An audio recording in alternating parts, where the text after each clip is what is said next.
नमस्कार, मैं हूं निशीथ राणा। पॉलिटिकल आइडिया के इस अंक में आपका बहुत बहुत स्वागत है। आज हमारे साथ चर्चा के लिए उपस्थित हैं पॉलिटिकल आइडिया के संपादक प्रदीप कुमार जी।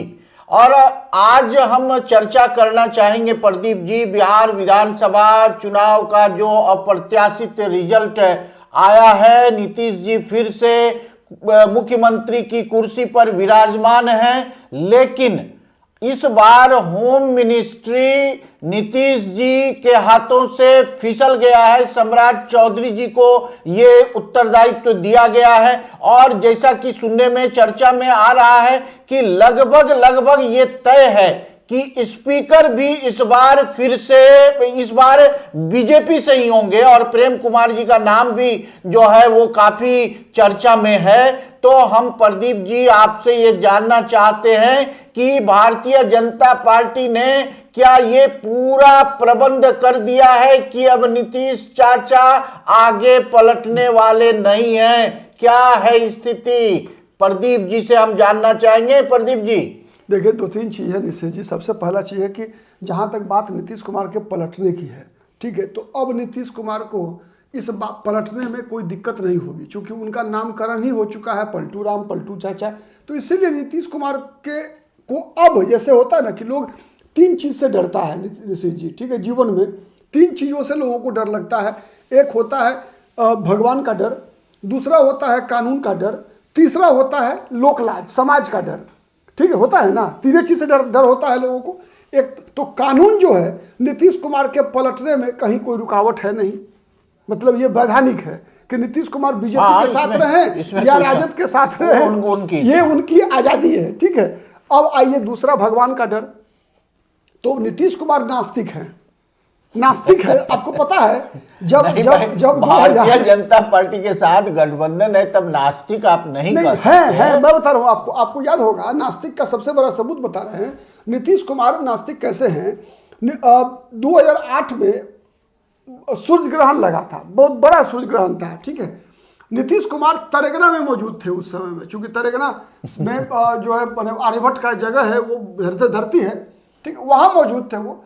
और वहां पर नीतीश कुमार ने जानबूझकर, कहा जाता है भारतीय सभ्यता में सनातन लोग तरी जो हैं वो जब जितने देर तक ग्रहण लगा रहता है कुछ खाते पीते नहीं है, ठीक है। कहा जाता है कि उस समय में जो है खाना पीना जो है दूसरे का समय निश्चित रहता है, हाँ, उसमें नहीं खाया जाता है कुछ भी।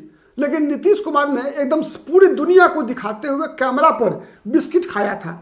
और आपको याद होगा लालू जी ने कुछ नहीं, सुनिए ना, उसी साल क्या हुआ था, ये सूर्य ग्रहण लगा था, शायद हमको लगता है जनवरी फरवरी मार्च का महीना रहा होगा, ठीक है। और जुलाई में कुशहा का बांध टूट गया था। सहरसा कोसी में जो है बहुत जबरदस्त बाढ़ आया था, माने बहुत भयानक बाढ़ था। कुशहा तटबंध टूट गया था, आपको बताऊं। तो लालू यादव लगातार नीतीश कुमार को वर्षों तक कई साल तक कहते थे क्या कि ये पापी है, ये चूंकि ग्रहण में बिस्किट खाया था इसीलिए जो है मतलब धरती माता गुस्सा गई, ठीक है। और गुस्सा के जो है कोसी मैया जो है पूरा माने तहस नहस कर दी, ठीक है। तो लालू यादव लगातार जो है नीतीश कुमार पर इस बात का आरोप लगाते थे। तो नीतीश कुमार नास्तिक है। नीतीश कुमार कहते हैं कि भाई ये सब चीज कुछ होता नहीं है, ये सब अंधविश्वास है नीतीश कुमार की नजरों में, ठीक है। तो इसलिए नीतीश कुमार को भगवान का डर नहीं है, ये दूसरा। अब आइए लोकलाज यार, जब कोई पहली बार पलटता है, दूसरी बार पलटता है तब रहा, अब तो ये चार पलटी नाम ही हो गया है पलटू चाचा। तो अब रखने वाले भी तेजस्वी यादव। तो अब आज वो जिस प्रधानमंत्री के बारे में कहते थे कि तो भारत जलाओ पार्टी का नेता है, ठीक है, इसका हवा क्या रहेगा, ये तो ब्लोअर का हवा बहा रहा है, कोई हवा उवा नहीं है, मिट्टी में मिल जाएंगे लेकिन इन लोगों के साथ नहीं जाएंगे, ठीक है। अब उस प्रधानमंत्री का पैर छू के जो है बार बार, प्रदीप जी आप गौर किए होंगे पिछले कई जनसभाओं में नीतीश जी इस बार को बार बार दोहराए हैं कि अब मैं कहीं जाने वाला नहीं। इसीलिए वही बात बता रहा हूं। लेकिन नीतीश जी याद रखिएगा कि ऐसा ही कहा करते थे, अरे हम तो अब हो ना गया, अब तो हम बुढ़ा गए। अभी भतीजवे सब दोनों को कहते थे तेजस्वी और तेज प्रताप को, अब तो यही लोग ना संभालेगा, मेरा तो ये अंतिम पारी चल रहा है। याद होगा 2025 में 20 में नीतीश कुमार कहते कि भाई अगला ये मेरी अंतिम पारी है, आप चुनाव जिता दीजिए। क्या अंतिम नहीं, पारी नहीं, ये बात नहीं? सही है ना? तो नीतीश कुमार को इस बात में पलटने से कितना समय लगेगा? तो एक तो लोक लाजब नहीं ही बचा।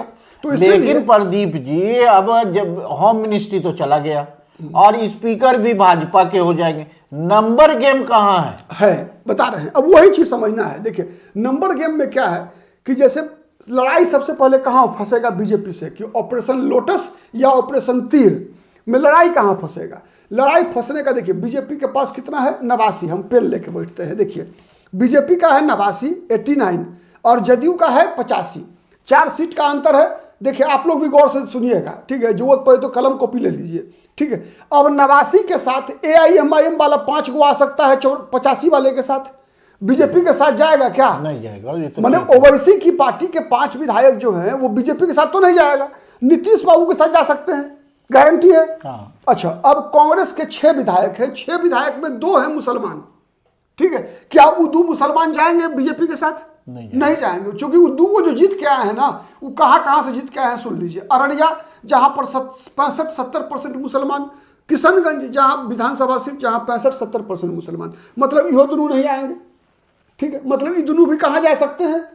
नीतीश बाबू के साथ जा सकते हैं, ठीक है? तो अब समझिए कि कांग्रेस का समर्थन अगर कांग्रेस तोड़ के बीजेपी लाएगी तो बीजेपी को मिलेगा 4, लेकिन नीतीश कुमार को बिना तोड़े हुए मिल सकता है 6।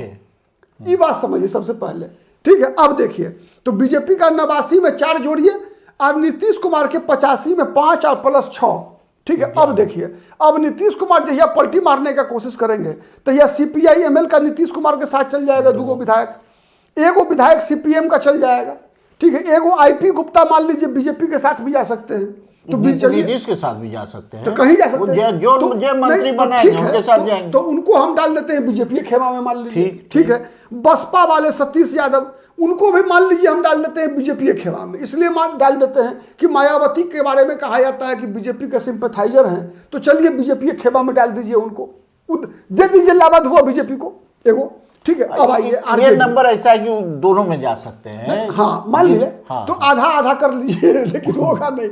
लेकिन दूसरा आप बता रहे हैं, अब उसके बाद बच गया आपको RJD का 25, ठीक है? RJD का 25, ठीक? अब बीजेपी के साथ आप रखिए लोजपा का 19। लोजपा चिराग पासवान किसी कीमत पर नहीं जाएंगे नीतीश कुमार के साथ, तय है, ठीक है? जीतन राम मांझी किसी कीमत पर नहीं जाएंगे 5 को विधायक नीतीश कुमार के साथ, क्योंकि केंद्र में मंत्री का पद उनका दांव पर लग जाएगा। बिहार में मंत्री के लिए जीतन राम मांझी केंद्र वाला मंत्री पद नहीं छोड़ेंगे। जीतन राम मांझी को हम भी लोग भी जानते हैं, ठीक है? एक उपेंद्र कुशवाहा भी मंत्री बनने जा रहे हैं 10 दिन के अंदर में, तो उपेंद्र कुशवाहा भी रहेंगे बीजेपी के साथ, क्योंकि वो तो डबल एक टिकट खेला होगा, डबल गेम। बेटा भी मंत्री, बापू मंत्री रहेंगे, ठीक है? माँ मंत्री बनिए, विधायक बनिए चुकी है, तो पूरा परिवार सेट हो गया, ठीक है? तो उपेंद्र कुशवाहा का 4 गो, तो ये हो गया बीजेपी का। आपको कितना हो गया? जोड़ लीजिए, 89 हो गया बीजेपी का अपन, 4 गो हो गया इनका साथ आ सकता है कांग्रेस का टूटकर 89 4 93, 1 आ सकता है IP गुप्ता, 1 आ सकते हैं बसपा, ठीक है? तो 89 4 93 94 95, 5 जीतन राम मांझी 100, 4 गो आ गया उपेंद्र कुशवाहा 104 और 19 गो आ गया चिराग पासवान, तो 123 बहुमत तो हो ठीक है, हो गया बहुमत। लेकिन अब देखिए कि नीतीश कुमार का बहुमत कितना आसानी से पूरा होता है। इसमें कोई वो लंगड़ी मारेगा तो 1 गो सीट पर बीजेपी खत्म हो जाएगी, सरकार गिर जाएगी, ठीक है? ये माने सबसे बेस्ट पोजीशन रहेगा। तब हम कह रहे हैं कि केवल जितने असंगठित विधायक हैं वो सब के सब बीजेपी के साथ चल जाएंगे, तब 123 पहुंचेगा। नीतीश कुमार का जोड़ लीजिए, 85 अपना, ठीक है? 5 AIMIM 90, 6 कांग्रेस 96, 2 CPI-ML 96, 2 98, 98 1 99, 99 और 25 124, ठीक है? तो IP गुप्ता तो वो किधर भी जा सकते हैं, बसपा किधर भी जा सकते हैं, 25-26 बनाएंगे उसके जिसका सरकार जाएगा उसके पास जाएगा वो लोग। और ये दोनों फिगर अगर नीतीश जी के साथ चले गए तो इधर बहुमत नहीं होगा। हाँ, और दूसरा क्या है, एगो और नीतीश कुमार के लिए सबसे प्लस पॉइंट क्या है बता रहे हैं कि चूंकि केंद्र सरकार के पास बीजेपी के पास बहुमत नहीं है, इसीलिए हम कह रहे हैं कि नंबर गेम में नीतीश कुमार सबसे आगे हैं। चाहे किसी का भी स्पीकर हो, किसी का भी गवर्नर हो, इसमें वो और चीज हम लोग जोड़ देते हैं कि गवर्नर हो बीजेपी का।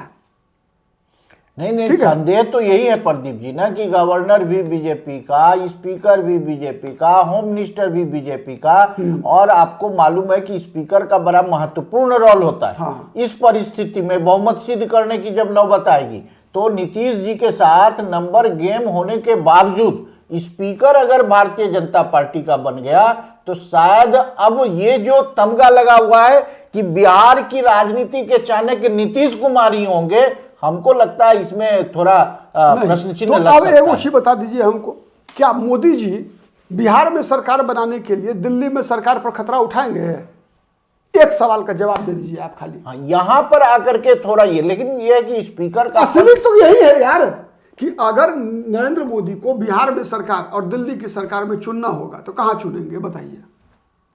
अब जब मान लीजिए नीतीश जी पलटने के लिए तैयार हो जाएंगे, हाँ, तब उस समय जो है स्पीकर अगर बीजेपी का होगा तो थोड़ा उस समय चेंज हो सकता है नंबर। कैसे होगा बताइए? तब नीतीश जी को फुल हैंड बीजेपी देगी नहीं अगर, तो नीतीश तो पलटी मारेंगे। हाँ ठीक है, तो इसीलिए नीतीश जी बीजेपी का गृह मंत्री होना, असेंबली स्पीकर होना भी कोई मायने नहीं रखता है। ये बात इस बात में दम है कि चाहे स्पीकर कोई बने, होम मिनिस्टर कोई बने, नीतीश कुमार वही रहेंगे जो 2005 में थे। वही बात हम कह रहे हैं कि इस बात में प्रदीप जी आपके इस बात में दम है कि चाहे स्पीकर किसी का भी बने, बिहार में वही होगा जो नीतीश चाहे। वही बात हम दर्शक को समझाना चाहते हैं। कई दर्शक जो है हमारे कई पोस्ट पर, कई वीडियो पर ये कमेंट कर चुके हैं कि अबरी तो बीजेपी नीतीश कुमार को नचाएगी, होम मिनिस्ट्री छीन लिया, विधानसभा अध्यक्ष बीजेपी का हो जाएगा, गवर्नर बीजेपी का है, तो नीतीश कुमार को चुटकी में उड़ा देंगे। तो वो इसीलिए हम आज ये वीडियो बनाए हैं, ठीक है, बताने के लिए उन दर्शकों को कि भाई नीतीश कुमार को आप लोग इतना अंडर एस्टिमेट मत कीजिए। बिहार की राजनीति में 1947 के बाद अगर कोई सबसे बड़ा चाणक्य है अगर, तो बिहार की राजनीति में नीतीश कुमार है, इसका कोई विकल्प नहीं है। बिहार में आकर अमित शाह की चाणक्य गिरी को भी पानी मांगना पड़ता है। ठीक है, मोदी जी का पैर नीतीश जी भले ही छू रहे हैं, लेकिन कब धोबिया पाट मारेंगे नीतीश जी, ठीक है, पैर पकड़ के खींच देंगे, ये कोई नहीं जानता है। निश्चित रूप से, यानी कि प्रदीप जी हमको लगता है चाहे कुछ भी हो जाए बिहार में नीतीश कुमार यही चलेगा, है चाहे स्पीकर कोई बने। इसीलिए एक और भी बता रहे हैं आपको, हम आज से कुछ दिन पहले की बात है, हम एक वीडियो बनाए थे, उसका टाइटल क्या था? नीतीश बिहार के भीष्म पितामह हैं। भीष्म पितामह का मतलब क्या होता है? निश्चित रूप से भीष्म पितामह की अटल प्रतिज्ञा नहीं, उसका मतलब यह है कि भीष्म पितामह को इच्छा मृत्यु का वरदान था। ये भी बात मतलब नीतीश कुमार जब तक चाहेंगे तब तक बिहार के मुख्यमंत्री वही रहेंगे। जहिया कभी बीजेपी का अगर मुख्यमंत्री बन जाए, अगर सुन लीजिएगा कि बिहार में बीजेपी का सीएम बन सकता है, ऐसा नहीं है नहीं बन सकता है, बन सकता है, 6 महीना में ही बन सकता है, मैं बता रहा हूं आपसे। ठीक है, बात करेंगे उसके बारे में अगले वीडियो में। 6 महीना में ही बन सकता है, लेकिन वो बनेगा नीतीश जी के आशीर्वाद से, नीतीश कुमार जी के इच्छा से ही। कोई जिसको नीतीश कुमार कहेंगे ना मोदी जी को कि मोदी जी लीजिए बीजेपी का मुख्यमंत्री बना लीजिए, तो जो नाम नीतीश जी देंगे उसी नाम पर मोदी जी मुहर लगाएंगे। यही मान के चलिएगा आप। निश्चित रूप से ये बात आपका इसमें जो है स्वीकार किया जा सकता है। बिहार में नीतीश कुमार के बिना दूर दूर तक कोई राजनीतिक भविष्य दिखाई नहीं पड़ता है। चाहे स्पीकर कोई भी हो, बिहार में नीतीश कुमार का जलवा चलता रहेगा, कायम रहेगा। आज की चर्चा में बस इतना ही। बहुत बहुत धन्यवाद। बहुत बहुत नमस्कार।